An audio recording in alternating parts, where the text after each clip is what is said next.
ಎಲ್ರಿಗೂ ನಮಸ್ಕಾರ. ಗೆಳತಿ ಯೂಟ್ಯೂಬ್ ಚಾನಲ್ಗೆ ಮತ್ತೊಮ್ಮೆ ಸ್ವಾಗತ. ಎಲ್ಲರೂ ಕೂಡ ಈಗಾಗಲೇ ಬೆಳಗಿನ ಪೂಜೆಯನ್ನು ಮಾಡಿರ್ತೀರ.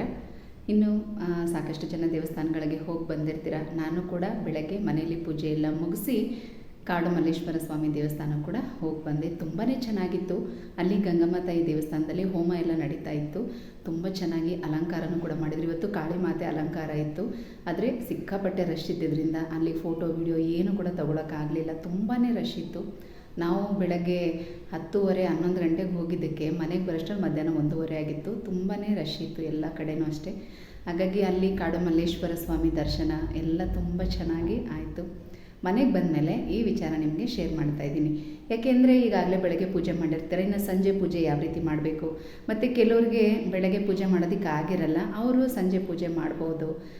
ಸಂಜೆ ಹೊತ್ತು ನಾವು ಪೂಜೆ ಮಾಡಬಹುದಾ ಅಂತ ಕೇಳಿದರೆ ಖಂಡಿತ ಮಾಡಿ. ಸಂಜೆ ಪೂಜೆ ಮಾಡೋದಾದರೆ ಒಂದೇ ಸಲ ಮೊಸರನ್ನ ನೈವೇದ್ಯಕ್ಕಿಟ್ಟು ನೀವು ಸಂಜೆ ಪೂಜೆನ ಮಾಡ್ಕೋಬಹುದು. ಇನ್ನು ರಾತ್ರಿಗೆ ಯಾವ ರೀತಿ ದೀಪಗಳನ್ನು ಕದಲಿಸ್ಬೇಕು, ವಿಸರ್ಜನೆ ಮಾಡಬೇಕು, ವಿಸರ್ಜನೆ ಮಾಡಾದಮೇಲೆ ದೀಪದ ಕೆಳಗಡೆ ಇಟ್ಟಿರುವಂಥ ಅಕ್ಕಿಯೆಲ್ಲ ಏನು ಮಾಡಬೇಕು ಅಂತೆಲ್ಲ ತುಂಬಾ ಪ್ರಶ್ನೆ ಕೇಳಿದರೆ ಅದು ನಿಮ್ಮೆಲ್ಲ ಪ್ರಶ್ನೆಗೂ ಕೂಡ ಈ ವಿಡಿಯೋದಲ್ಲಿ ಉತ್ತರನ ಕೊಡ್ತಾ ಇದ್ದೀನಿ. ವಿಡಿಯೋನ ಪೂರ್ತಿಯಾಗಿ ನೋಡಿ. ನಮ್ಮ ಮನೆಯ ಪೂಜೆ ಹೇಗಾಗಿದೆ ಅಂತ ಚುಟುಕಾಗಿ ಇಲ್ಲಿ ಶೇರ್ ಮಾಡ್ಕೊಂಡಿದ್ದೀನಿ.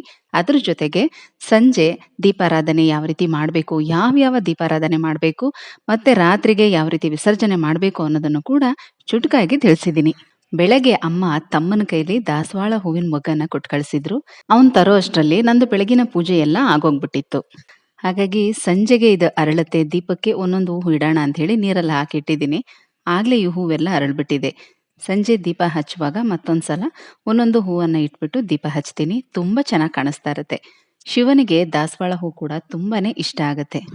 ಶಿವನಿಗೆ ಹೆಚ್ಚಾಗಿ ಬೆಲ್ಲದ ದೀಪಾರಾಧನೆ ಮಾಡ್ತೀವಿ. ಅದ್ರ ಜೊತೆಗೆ ಅಕ್ಕಿ ಹಿಟ್ಟಿನ ದೀಪಾರಾಧನೆಯನ್ನ ಮಾಡ್ತೀವಿ. ಅಂದ್ರೆ ತಂಬಿಟ್ಟಿನ ದೀಪಾರಾಧನೆ ಮಾಡ್ತೀವಿ.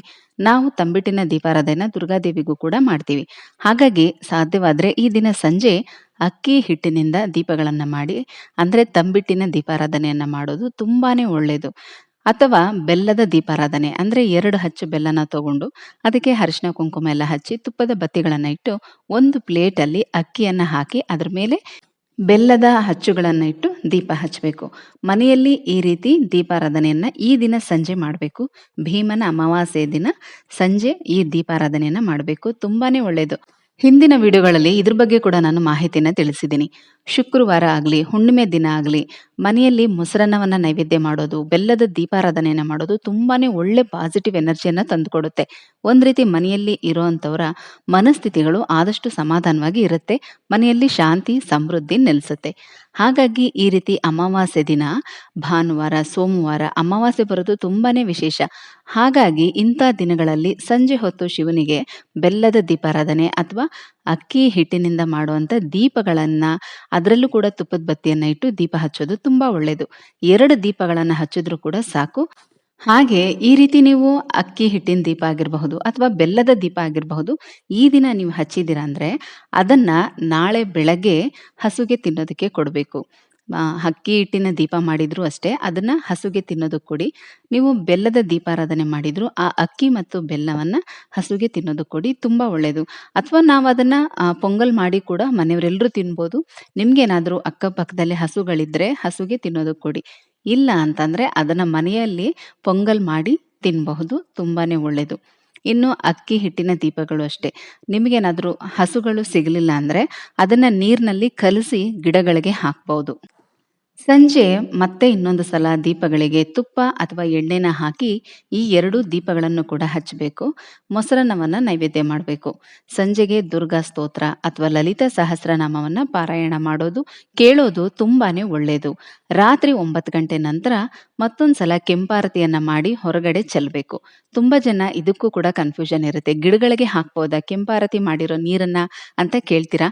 ಇದು ಲಕ್ಷ್ಮೀ ಪೂಜೆ ಆಗಿರ್ಲಿ, ಯಾವುದೇ ಪೂಜೆ ಆಗಿರ್ಲಿ, ಹೊರಗಡೆ ಮನೆ ಬಾಗಿಲ ಹತ್ರ ಹಾಕಬೇಕು. ಅಂದ್ರೆ ನೀವು ಬೆಳಗ್ಗೆ ಎದ್ದು ಬಾಗಿಲು ಗುಡಿಸಿ ರಂಗೋಲಿ ಹಾಕ್ತಿರಲ್ಲ, ಬಾಗಿಲಿಗೆ ಅಡ್ಡವಾಗಿ ಈ ಕೆಂಪು ನೀರನ್ನ ಹಾಕಬೇಕು. ಯಾರಾದ್ರೂ ತುಳ್ಕೊಂಡು ಓಡಾಡ್ತಾರೆ ಅಂದ್ರೆ ಯಾರು ತುಳಿಯೋದಿಲ್ಲ, ಎಲ್ರಿಗೂ ಕೂಡ ಗೊತ್ತಿರುತ್ತೆ. ಒಂದು ಅದನ್ನ ದಾಟ್ಕೊಂಡು ಓಡಾಡ್ತಾರೆ ಅಥವಾ ಸೈಡಿಂದ ಓಡಾಡ್ತಾರೆ. ಹಾಗಾಗಿ ಮನೆ ಬಾಗಿಲ ಹತ್ರ ಹಾಕೋದು ಒಳ್ಳೇದು. ಕೆಂಪಾರತಿ ಮಾಡಿ ಹೊರಗಡೆ ಹಾಕಿದ ನಂತರ ದೀಪಗಳನ್ನು ಕದಲಿಸ್ಬೇಕು. ಮೊದಲು ಗಣಪತಿಯ ಹೂವನ್ನು ಬಲಭಾಗದಿಂದ ತೆಗೆದು ಹಾಕಬೇಕು. ಆನಂತರ ದೀಪಗಳಿಗೆ ಹಾಕಿರುವಂಥ ಹೂವನ್ನು ತೆಗೆದುಹಾಕಿ 3 ಸಲ ಕದಲಿಸ್ಬೇಕು.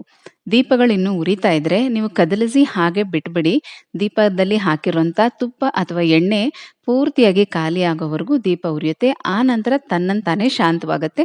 ನೀವು ಬೆಳಗ್ಗೆ ಇದನ್ನೆಲ್ಲ ಕೂಡ ವಿಸರ್ಜನೆ ಮಾಡಬೇಕು. ಬೆಳಗ್ಗೆ ಸ್ನಾನ ಮಾಡಿ ಆನಂತರ ಇದನ್ನೆಲ್ಲ ವಿಸರ್ಜನೆ ಮಾಡ್ಕೊಳ್ಳಿ. ದೀಪದ ಕೆಳಗಡೆ ಇಟ್ಟಿರುವಂಥ ಅಕ್ಕಿಯನ್ನು ಕೂಡ ಅಷ್ಟೇ ಏನಾದರೂ ಸಿಹಿ ಪದಾರ್ಥ ಮಾಡಿ ಊಟ ಮಾಡಬಹುದು ಅಥವಾ ವೆಜ್ ಅಡುಗೆಗೂ ಕೂಡ ಯೂಸ್ ಮಾಡ್ಕೋಬಹುದು ಆ ಅಕ್ಕಿಯನ್ನು. ದೀಪಗಳಿಗೆ ಕಟ್ಟಿರುವಂಥ ಅರಿಶಿಣ ಕೊಂಬು ಕೂಡ ಅಷ್ಟೇ ಅದನ್ನು ಬಿಚ್ಚಿ ದಾರನ ತೆಗೆದು ನೀವು ಅದನ್ನು ಪುಡಿ ಮಾಡಿ ಕೆನ್ನೆಗೆ ಹಚ್ಕೊಳ್ಳೋದಕ್ಕಾದ್ರೂ ಯೂಸ್ ಮಾಡಬಹುದು, ಅಡುಗೆಗೆ ಯೂಸ್ ಮಾಡಬಹುದು, ಅಂದರೆ ವೆಜ್ ಅಡುಗೆಗಳಿಗೆ ಯೂಸ್ ಮಾಡಬಹುದು, ಅಥವಾ ಅದನ್ನು ಹರಳಿ ಮರದ ಹತ್ರ ಕೂಡ ಹಾಕ್ಬಹುದು. ಅಥವಾ ನೀವು ಈ ರೀತಿ ಪೂಜೆಗೆ ಇಟ್ಟಿರುವಂಥ ಅರಿಶಿಣ ಕೊಂಬುಗಳನ್ನ ಒಂದು ಕವರ್ ಅಥವಾ ಒಂದು ಬಾಕ್ಸಲ್ಲಿ ಹಾಕಿ ನೀವು ಫ್ರಿಜ್ಜಲ್ಲಿ ಇಟ್ಟರೆ ಎಷ್ಟೇ ತಿಂಗಳಿಟ್ರು ಕೂಡ ಅದು ಏನು ಕೂಡ ಹಾಳಾಗೋದಿಲ್ಲ, ಚೆನ್ನಾಗಿರುತ್ತೆ. ಅದನ್ನೆಲ್ಲ ಒಟ್ಟಿಗೆ ಸೇರಿಸಿ ಮನೆಯಲ್ಲೇ ನೀವು ಅದನ್ನು ಮಿಕ್ಸಿನಲ್ಲಿ ಪೌಡ್ರ್ ಮಾಡಿ ನೀವು ಕೆನ್ನೆಗೆ ಹಚ್ಕೊಳ್ಳೋದಕ್ಕೆ ಯೂಸ್ ಮಾಡ್ಕೋಬಹುದು. ತುಂಬಾ ಒಳ್ಳೆಯದು. ಹಾಗಾಗಿ ಈ ರೀತಿ ಕೂಡ ನೀವು ಅದನ್ನು ಯೂಸ್ ಮಾಡ್ಕೊಳ್ಳಿ. ಸೇರಿಸಿ ಇಟ್ಕೊಂಡು ಒಂದ್ಸಲ ಒಂದಷ್ಟು ಅರಿಶಿಣ ಕೊಂಬು ಆದಮೇಲೆ ಅದನ್ನು ಸ್ವಲ್ಪ ಕಲ್ಲಲ್ಲಿ ಕೊಟ್ಟು ಮಿಕ್ಸಿಲಿ ಪೌಡ್ರ್ ಮಾಡಿ ನೀವು ಇಟ್ಕೊಂಡ್ರೆ ನಿಮ್ಮ ಕೆನ್ನೆಗೆ ಹಚ್ಕೊಳ್ಳೋದಕ್ಕೆ, ಸ್ನಾನ ಮಾಡುವಾಗ ನೀರಿಗೆ ಹಾಕೋದಕ್ಕೆ, ಇಂಥದಕ್ಕೆಲ್ಲ ಕೂಡ ಯೂಸ್ ಮಾಡ್ಕೋಬಹುದು. ಹಾಗೆ ನಿಮ್ಮ ಕೈಗೆ ಕಟ್ಕೊಂಡಿರುವಂಥ ವ್ರತದ ದಾರನ 3 ದಿನ ಅಥವಾ 5 ದಿನ ಆದ ನಂತರ ಅದನ್ನು ಕೂಡ ನೀವು ತೆಗೆದು ದೇವ್ರ ಹೂವು ಎಲ್ಲ ನೀವು ಯಾವುದಾದ್ರೂ ಒಂದು ಕವರಲ್ಲಿ ಹಾಕಿ ಸಪ್ರೇಟಾಗಿ ಹೇಗೆ ನೀವು ಹೊರಗಡೆ ಹಾಕ್ತಿರೋ ಅದ್ರ ಜೊತೆಗೆ ಈ ದಾರನ ಕೂಡ ಹಾಕಿ ನೀವು ಹೊರಗಡೆ ಹಾಕಬಹುದು. ದೀಪಗಳು ಇನ್ನೂ ಉರಿತಾನೆ ಇದ್ರೆ ಅದನ್ನ ಕದಲಿಸಿ ಹಾಗೆ ಬಿಟ್ಬಿಡಿ. ನಾಳೆ ಬೆಳಗ್ಗೆ ನೀವು ವಿಸರ್ಜನೆಯನ್ನ ಮಾಡ್ಕೊಳ್ಳಿ. ದೀಪ ಉರಿವಾಗಲೇ ಅದನ್ನ ವಿಸರ್ಜನೆ ಮಾಡಬಾರ್ದು, ಕದಲಿಸಿ ಹಾಗೆ ಬಿಟ್ಬಿಡಿ. ಮತ್ತೆ ಮತ್ತೆ ಇದನ್ನ ಹೇಳ್ತಾ ಇದ್ದೀನಿ ಯಾಕಂದ್ರೆ ಇದ್ರ ಬಗ್ಗೆ ಇಬ್ರು ಪ್ರಶ್ನೆನ ಕೇಳಿದ್ರಿ, ಆ ಕಾರಣದಿಂದ. ಈಗ ವಿಸರ್ಜನೆ ಯಾವ ರೀತಿ ಮಾಡಬೇಕು, ಪೂಜೆಗಿಟ್ಟಿರುವಂಥ ಪದಾರ್ಥಗಳನ್ನೆಲ್ಲ ಯಾವ್ಯಾವ ರೀತಿ ಉಪಯೋಗಿಸ್ಕೋಬೇಕು ಅನ್ನೋದನ್ನ ಚುಟುಕಾಗಿ ತಿಳಿಸಿದ್ದೀನಿ. ನಿಮಗಿನ್ನೇನು ಗೊಂದಲ ಇಲ್ಲ ಅಂತ ತಿಳ್ಕೊಳ್ತಾ ಮತ್ತೆ ಮುಂದಿನ ವಿಡಿಯೋದಲ್ಲಿ ಸಿಗ್ತೀನಿ. ಹೋಗ್ಬರ್ಲಾ?